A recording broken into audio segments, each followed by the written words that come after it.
Hi, everyone. Today we're going to be talking about the top 5 reasons people never get ahead, and we are talking financially. So, we've gathered a few data points and some research and surveys over why people never get ahead, or around why we're talking about these top 5 reasons. And I'm just going to read them off to you. We found these pretty interesting.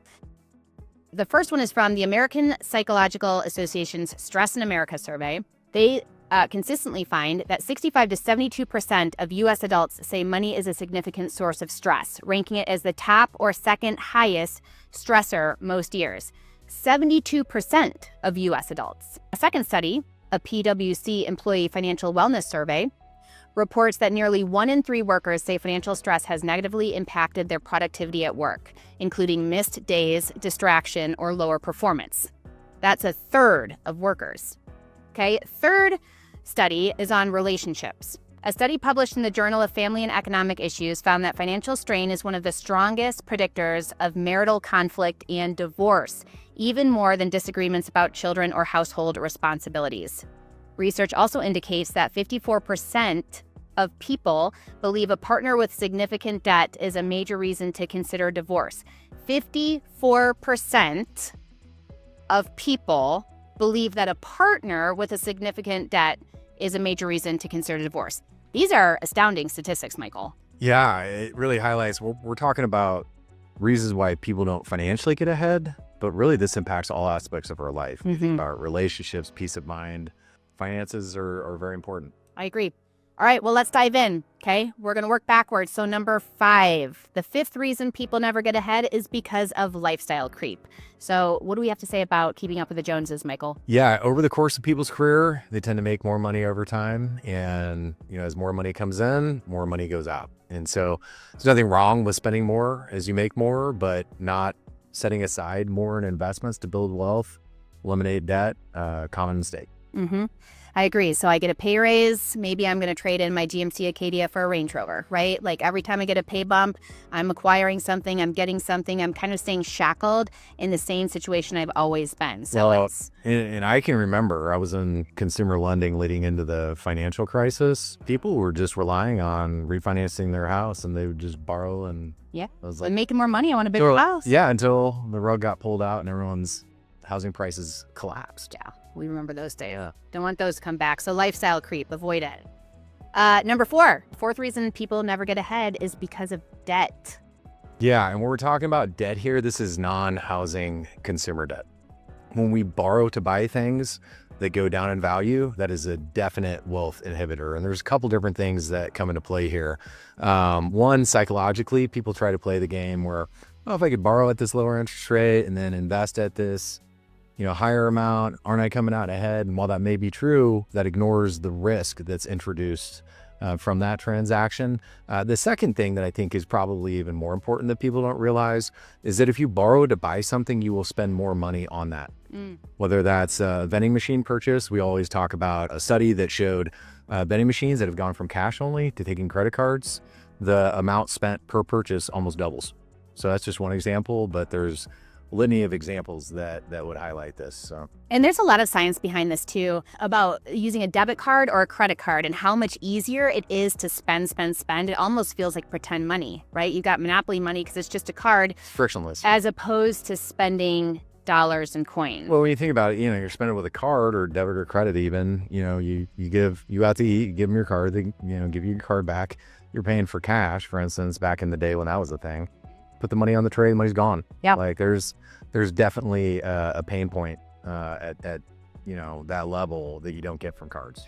Yeah, and Michael and I are specifically talking about consumer debt, but I do want to point out housing debt as just a point that because we hear this a lot from our clients. So we have clients who might be approaching retirement, and they say, Jamie and Michael, our house is, we're carrying a mortgage. We could afford to pay it off. However, the mortgage is at a 3% rate or a 2.75% rate, which of course, interest rate wise is wonderful. And so mathematically, it just makes more sense to invest maybe the other money and not pay off our home early. And our answers sometimes could be surprising because it's not always, not so fast with that. It's not all about the mathematics. In this case, what else is this debt about? Peace of mind. 100%. When you're in retirement and you owe no money and, markets are crashing or some wars about to happen, like you have peace of mind that cannot be explained through a rate of return or cost of debt. So across time, and this is over 20 years of my career, I can say conclusively that if you have no debt, you will have greater peace of mind. So this goes beyond the numbers. Yeah. And then last thing about debt is there's two ways that we would recommend paying it off. We've got a debt snowball method and a debt avalanche method. I won't go into that, but it's a lot more about the psychology of paying off debt over the mathematics of paying off debt. So we have a lot more to say about that. If this is you, reach out. We'd love to chat. Well, and the last thing I would say for a resource for this, if this is a priority for you, Dave Ramsey's great. 100%. He is an icon. Yep. That he's not already said. Yep. And we'll bring him up probably later in the show too, but he is great with getting people out of debt. So look him up. This will lead into our third reason people never get ahead, because debt, it doesn't show up overnight. It sneaks in quietly. And how does that happen? Well, our third reason is habits. Debt, putting things on credit cards, bad habits could also be, not automating savings. So, your 401k comes out of your paycheck. If you don't do that, if you have to make the decision, every month you're less likely to save. The list goes on and on. But poor habits will definitely inhibit your ability to build wealth.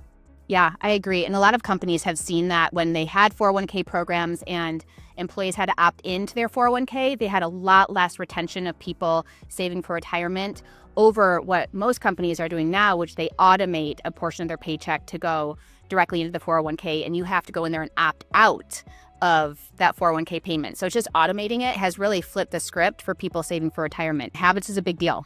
And last remarks about habits? No, this ties back to the last point with debt. I think one of the things that is important about getting yourself out of debt is it's painful. Not spending on things you could be to pay off money that you already borrowed. But going through that, you develop habits that you wouldn't otherwise. Good so point. A lot of these are, we're ranking 5 different things, but they really cross over. They do intersect.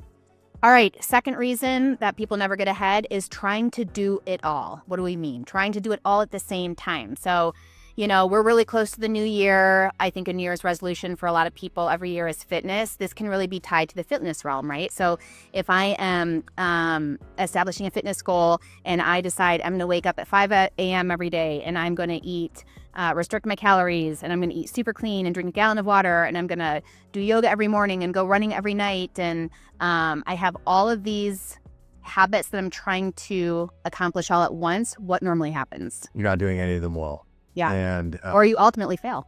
Or you burn out. Yeah, that's a great point.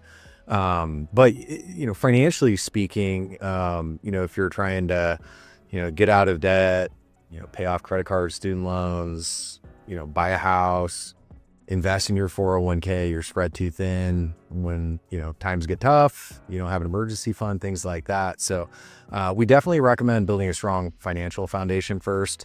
Emergency fund, 3 to 6 months for living expenses. You need it. Get out of consumer debt. Then it's time to invest. Get in the 401k match, capitalize on that. But without that strong financial foundation, you're more likely to tap into retirement funds. I remember in 2020, Transamerica did a retirement study, and 2/3 of millennials either tapped or planned to tap their retirement accounts during the pandemic. So, yeah. Yeah.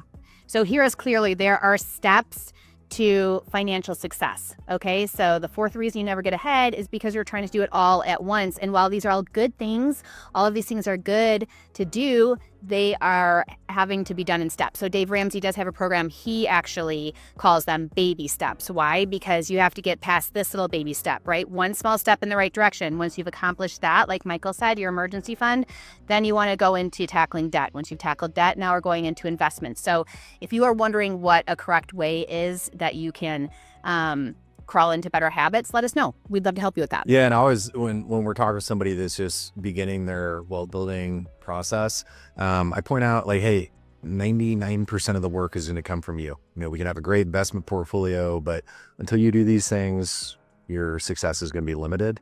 Once you build that foundation, follow the steps, then we can start talking about some cool investments. Mm-hmm. Yep. Great point. All right. We're down to number one. The number one reason people never get ahead. Drum roll, please. Just kidding. Mindset. Okay. Whether you think you can or you can't, you're right. 100%. And Mindset, there's a pervasive mindset in society today that it's impossible for the average person to get ahead, which is simply not true. Jamie and I have had the pleasure of working with many millionaire next door types that never made an extraordinary amount of money in their career, but diligently saved, made good investments, and they're multimillionaires today. So it can be done. Another example is thinking, money is the root of all evil. Okay. I hear that one a lot. First of all, it's, a biblical, from Timothy. Mid-translation. Yeah, it's the love of money is the root of all evil. And money is not good or bad. Inherently, it's a thing. It could be good or bad, depending on how you use it or view it.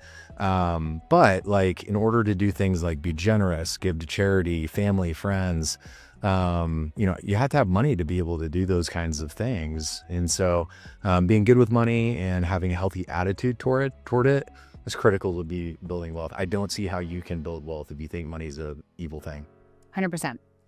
100%. So those are our top 5 reasons people never get ahead. We're just going to run down them one more time. Number 5 is lifestyle creep, keeping up with the Joneses. Number 4 is debt. Number 3 is habits. Number 2 is trying to do it all at once. And number 1 is mindset. We have a core idea that short-term thinking fuels lifestyle creep. Lifestyle creep increases debt and fixed costs. Debt reduces saving capacity. Weak habits prevent compounding, and fixed costs eliminate flexibility. So there is a quote by, I think it was Chris Rock said this. Oof. The wise financial guru, Chris Rock. He said, wealth is not about having a lot of money, and I would add, or a lot of things. It's about having a lot of options. And that's what we really believe in here too. I love that. Yeah. So until next time, our next top 5, I hope you've enjoyed this episode of top 5 reasons people never get ahead. And one episode soon will tell you top 5 reasons how you do get ahead.